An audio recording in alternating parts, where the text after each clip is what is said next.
গল্পটির নাম হলো ভয়ঙ্কর রাত। শহরের শেষ প্রান্তে একটা পুরনো পরিত্যক্ত বাড়ি ছিল। বলা হয় যে কেউ ওই বাড়িতে ঢুকেছে আর তারা কখনো ফিরে আসেনি। গল্পটা শুরু হয় 5 জন বন্ধুর সাথে, নিলয়, সোহেল, নাসির, শিমুল আর প্রিয়াঙ্কা। তারা একদিন ঠিক করলো সেই রহস্যময় বাড়িটিতে এক রাত কাটাবে।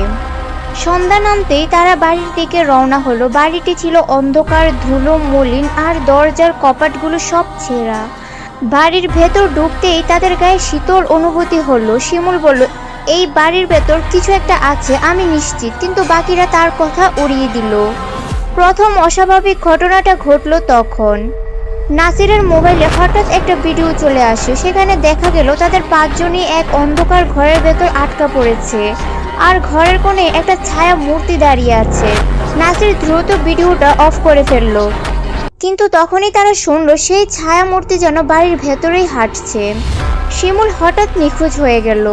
অনেক খোঁজাখুঁজি করেও তার সন্ধান পাওয়া গেল না। সবাই তখন আতঙ্কিত হয়ে পড়ল। নিলয় বলল, এখনই এই বাড়ি থেকে বের হতে হবে। কিন্তু দরজা জানালা সব বন্ধ হয়ে গেল, যেন তারা এক অদৃশ্য শক্তির হাতে আটকা পড়েছে। শিমুলের চিৎকার শোনা গেল। সবাই দ্রুত ছুটে গেল সেই দিকে, কিন্তু তারা যা দেখলো তা বিশ্বাস করা কঠিন ছিল। শিমুলের শরীর অর্ধেক মাটির নিচে, আর তার চোখে ভয়ঙ্কর আতঙ্কের ছাপ। সে কাঁপতে কাঁপতে বলল, ওরা আমাকে ছাড়বে না, ওরা সবাইকে নিয়ে যাবে। এরপরে শিমুল পুরোপুরি মাটির নিচে চলে গেল, যেন তাকে কেউ টেনে নিচ্ছে। তাদের মধ্যে একজন একজন করে একে একে সবাই হারিয়ে যেতে শুরু করলো।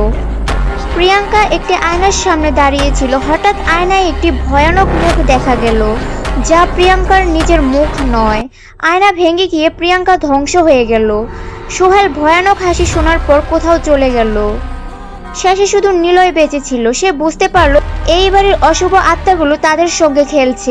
ভোরের আলো ফুটতে শুরু করছিল, আর তখনই নিলয় বুঝতে পারলো এই বাড়ি থেকে বের হওয়ার একমাত্র উপায় হলো আত্মাকে সন্তুষ্ট করা।